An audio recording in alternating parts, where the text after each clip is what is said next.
자, 오늘 말씀 여러분 조금 어려울 수도 있는데 여러분 잘 들으시면 좋겠습니다.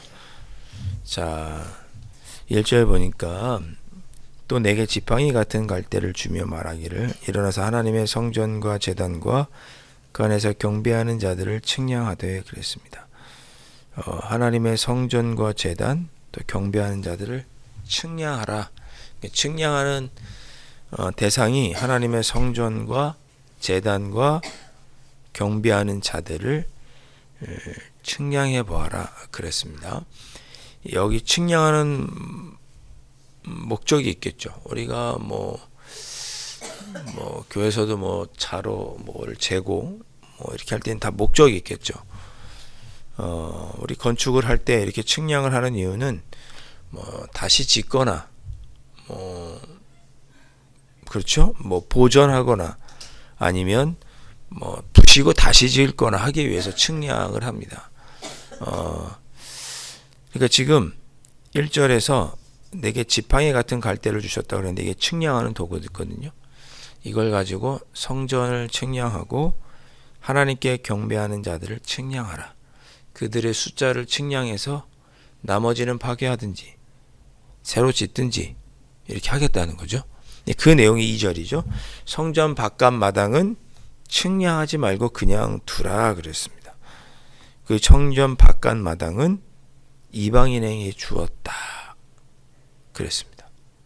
그러니까 측량을 한 거예요. 성전 안은 측량을 하고 성전 바깥은 측량하지 않고 그냥 두었습니다. 저희 강남제일교회를 측량을 하고 높이를 다 측량하고 이 교회 바깥은 측량하지 않은 거죠. 그리고 이방인들에게 주었어요. 그 이방인들이 거룩한 성, 이 교회를 그리스도 예수 그리스도 믿는 성도들, 경배하는 자들을 42달 동안 짓밟게 될 것이다. 42달이면 3년 반입니다. 36개월이면 3년, 6개월을 더하면 42개월이죠. 3년 반 동안 환란이 있을 것이다. 그런 뜻입니다. 42달을 하루하루를 풀면 며칠일까요? 1260일. 3절에 나오죠. 내가 나의 두 증인에게 권세를 주리니 그들이 굵은 베옷을 입고 1260일을 예언하리라. 교회가 3년 반 동안 핍박을 받을 것인데 여기서 두 증인은 앞에 말한 거룩한 성, 경배하는 자들을 의미합니다. 교회는 하나님의 뜻을 전파할 것이고 굵은 베옷을 입죠. 회개하라고 선포할 것입니다. 이 땅이 이렇게 되면 안 됩니다. 하나님의 뜻대로 살아야 됩니다. 이방인들은 3년 반 동안 그렇게 선포하는 교회를 핍박할 것이다. 그런 뜻입니다.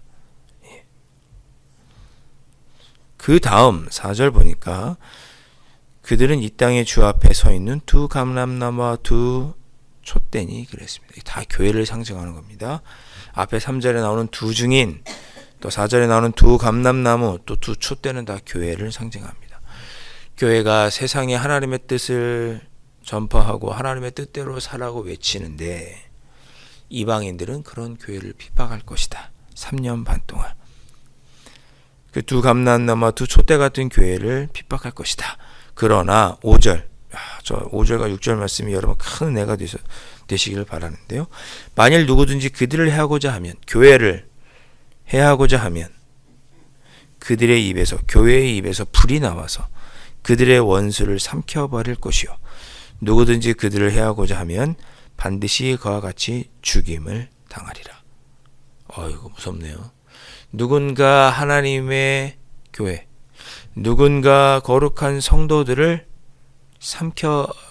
해하고자 하면 교회의 입에서 불이 나와서 원수들을 삼킬 것이다. 주님의 몸된 교회를 넘어뜨리려고 악한 세력은 반드시 하나님께서 심판하실 것이다. 그런 뜻입니다. 여러분, 예수님을 믿는 사람을 핍박하고 잘 되는 사람 못 봤습니다. 여러분 잘 생각해 보세요. 나를 핍박하고 내가 예수님을 잘 믿고 있는데 나를 핍박하고 잘 된 사람 있나? 시간 지나고 보세요. 잘 된 사람 없습니다. 6절 그들이 권능을 가지고 하늘을 닫아 그 예언을 하는 날 동안 비가 오지 못하게 하고. 그러니까 교회가 하나님의 복음을 증거하고 그렇게 1260일 동안 하나님의 뜻을 예언하는 동안 그들이 권능을 가지고 하늘을 닫아 그 예언을 하는 날 동안 비가 오지 못하게 하리라. 1260일 동안 비가 안 오게 할 수 있다는 거죠. 저희가 권능을 가지고 하나님 이 땅에 악한 자들을 물리쳐 주십시오.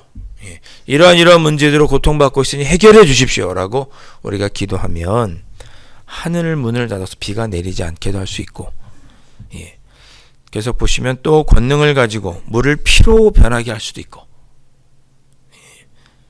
아무 때든지 원하는 대로 여러 가지 재앙으로 땅을 칠 수도 있다. 교회가.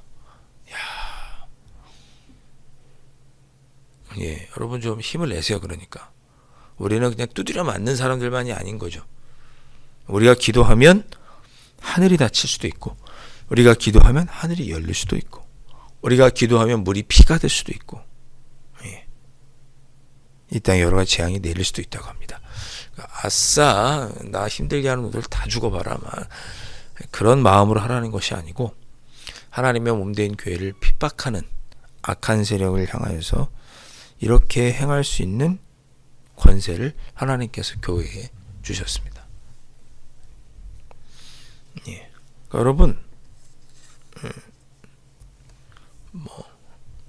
교회를 함부로 하는 사람들 보시면 저 어떻게 되려고 그러나, 저러다가 하나님께 매맞지. 매맞죠. 그런 사람들 매맞더라고요. 자 보시죠. 7절 그들이 그 증언을 마칠 때 그랬습니다. 교회가 1260일 동안 3년 6개월 동안 그 증언을 마칠 때 그랬죠. 무정의하고부터 올라오는 짐승이 그들과 더불어 전쟁을 일으켜 그들을 이기고 그들을 죽일 터인지 그랬습니다. 그러니까 3년 반 동안 예언을 교회가 다 마치자 무적영으로부터 올라오는 짐승이 있었고 그들이 교회와 싸우게 됩니다. 그랬더니 이번에는 교회가 많이 죽임을 당할 것이다 그랬습니다.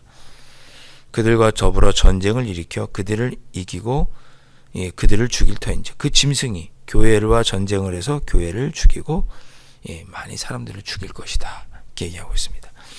그러니까 앞에 3년 반 동안 예언하고 또 뒤에 3년 반 동안은 교회가 핍박을 당할 것이다 그렇게 예언하고 있는 거죠.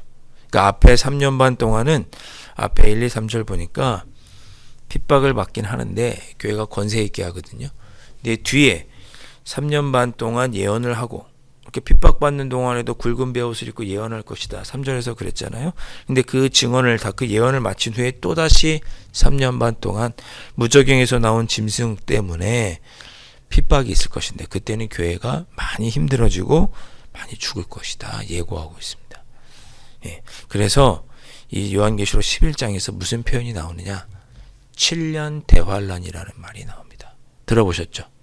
7년 대환란.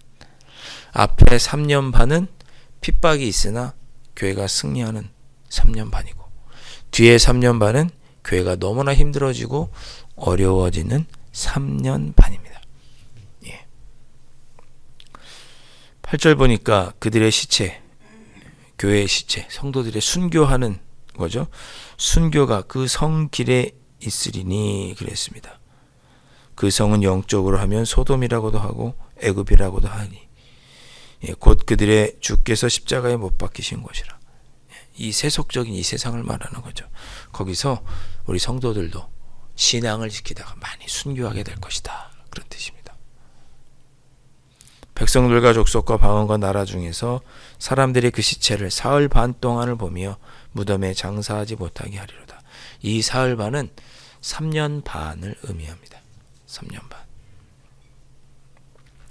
다니엘서 9장 27절에 보면 하나님께서 7일 동안은 정말 뭐라 그럴까요? 은혜의 시간을 주겠다 나옵니다. 그런데 7일 동안 은혜로운 정말 일주일을 주시는데 그 중에 3년 반 동안은 핍박과 고통이 있고 또 나머지 3년 반 동안에도 환란이 있을 것이다. 이런 내용이 다니엘서 9장에 나옵니다. 그 여기서 말하는 3일 반, 일주일 중에 3일 반이 바로 3년 반, 다 같은 개념인 거예요. 7일 동안의 환란이 아니고 7년 대환란이 되는, 다 같은 개념인 거예요. 여기서 나오는 3일 반은, 9절에 나오는 3일 반은 3년 반을 의미합니다. 그래서 전 3년 반, 후 3년 반 합쳐서 7년 대환란이 되는 거죠.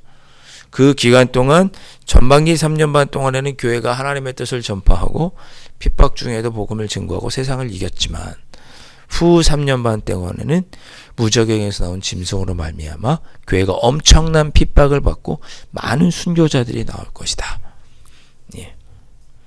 그렇게 하는 이유는 10절 보니까 이 두 선지자가 땅에 사는 자들을 괴롭게 한 거로, 이 두 선지자는 교회를 의미합니다. 앞에 두 감람나무, 두 촛대, 교회를 얘기해요. 교회가 땅에 사는 자들을 괴롭게 했어요. 여러분 그렇게 살면 멸망합니다. 여러분 그렇게 살면 지옥 갑니다. 여러분 그렇게 살면 안 됩니다. 라고 말하는 것이 세상 사람, 하나님을 모르는 사람에게 마음에 자책을 하게 주는, 괴롭게 하는 거예요. 여러분 목사가 그렇게 살면 안 됩니다. 여러분 장로가 그렇게 살면 안 됩니다. 여러분 성도들은 그렇게 살면 안 됩니다. 이런 이야기를 듣고 마음에 꺼리끼는 사람, 세상은 그러면 안 됩니다. 물질을 쫓으면 안 되고 무엇을 하면 안 됩니다. 라고 말할 때 그거를 듣고 마음에 자책을 느끼고 괴로워하는 사람들, 교회 때문에, 하나님의 말씀이 증거되는 것 때문에 괴로워하는 사람들, 그들이 교회가 이렇게 괴롭게 당하고 순교당하는 거 보면서 좋아하는 거예요. 우리의 마음은 곁에서 맨날 정의롭게 살라고 그러고 원수를 사랑하라고 그러고 그렇게 말하더니 아주 쌤통이다. 아주 그냥 그렇게 옆에서 기뻐하게 된 거, 서로 선물을 주고받고 예물을 주고받고 그렇게 할 것이라는 거죠. 그게 후 3년 만입니다. 11절 3일 반 후에, 그 3일 반, 후 3년 반이 끝난 후에, 그러니까 7년 대환란이 다 마친 후에 하나님께로부터 생기가 그들 속에 들어가매 그들이 발로 일어서니 구경하는 자들이 크게 두려워하더라 그랬습니다. 그러니까 하나님께서 마침내 그렇게 순교당한 이들도 생기를 불어넣어 주소. 우리 에스겔 37장이 생각나죠. 마른 뼈에 생기를 불어넣어 주신 것처럼 순교했던 이들을 하나님께서 다시 일으켜서 서게 하실 것인데, 그것을 주변에 있는 사람들이 보고 두려워할 것이다. 12절 하늘에서 큰 음성이 일어날 것입니다. 그렇게 순교한 이들을 보고 이리로 올라오라. 그때 승천하는 거죠. 그들이 듣고 구름을 타고 하늘로 올라가니 그들의 원수들도 구경하더라. 어머 저 순교했던 교회 사람들 다 하나님한테 가네. 그제서야 13절 큰 지진이 나서 이 땅의 10분의 1이 무너지고 지진에 죽은 사람이 7천. 7이라는 숫자는 완전이잖아요. 엄청나게 많은 사람들이 죽을 것인데 그 남은 자들이 두려워하면서 그때야 영광을 하늘의 하나님께 돌리게 될 것이다. 그땐 늦었죠. 늦었어요. 자, 그리고 둘째 화는 지나갔으니 이제 셋째 화, 마지막 7번째 나팔이 불려질 것이다 라고 말씀하고 있습니다. 여러분 이 7년 대환란을 3년 반 동안, 또 나머지 3년 반, 이렇게 물리적인 시간이라고 생각하실 필요가 없습니다. 상징적인 내용이니까. 교회가 이 땅에서 하나님의 복음을 증거하고 주님이 오실 때까지 사명을 감당하는 동안 우리 성도와 교회에는 계속 핍박이 있을 것입니다. 그리고 그 핍박을 이길 권세를 우리에게 주시기도 하셨고, 그 핍박을 당하는 동안 순교하는 이들도 있을 것입니다. 그러나 장차 우리 주님 오시면 우리 모두를 불러 가실 것이고 심판하실 것이고, 그때 세상은 그때서야 우리가 옳았다는 것을 깨닫게 될 것이다 라고 오늘 말씀합니다. 살다 보면 우리의 삶에 핍박이 있습니다. 작은 핍박도 있고 우리가 순교해야 할 상황이 놓일 수 있는 그런 핍박도 있을 수도 있습니다. 그러나 그 환난은 결국은 다 지나갈 것이고 마침내 우리의 주님 심판하실 때 우리는 영광된 몸으로 입으리고 믿음을 지킨 우리를 향하여 부르시겠죠. 하늘로 올라오라. 그럼 저와 여러분 영광된 옷을 입고 변화되어서 주님께 가겠죠. 그런 것들을 우리가 믿음의 눈으로 바라보면서 오늘도 힘들고 어려운 이 땅을 그리스도인답게 살아갈 담대함을 얻는 것이죠. 오늘 말씀이 여러분들에게 그런 담대함이 되는 그런 말씀이 될 수 있기를 주님의 이름으로 축원합니다.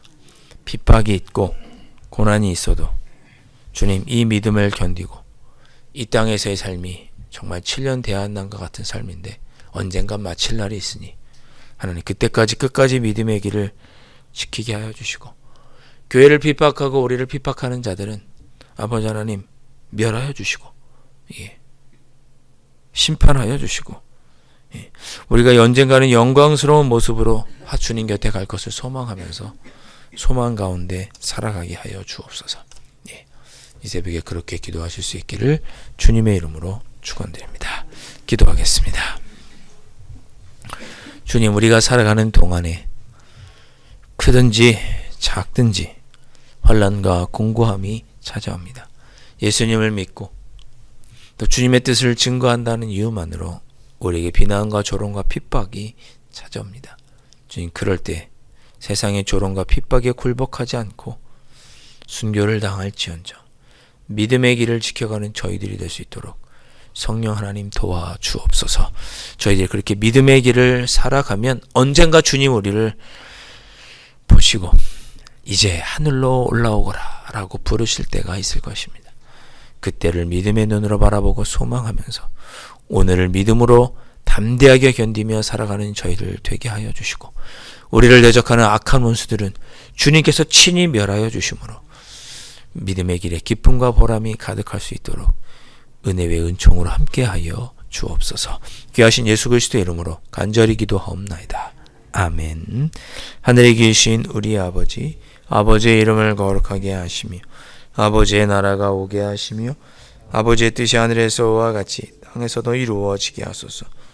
오늘 우리에게 일용할 양식을 주시고 우리가 우리에게 잘못한 사람을 용서하여 준 것 같이 우리 죄를 용서하여 주시고 우리를 시험에 빠지지 않게 하시고 악에서 구하소서.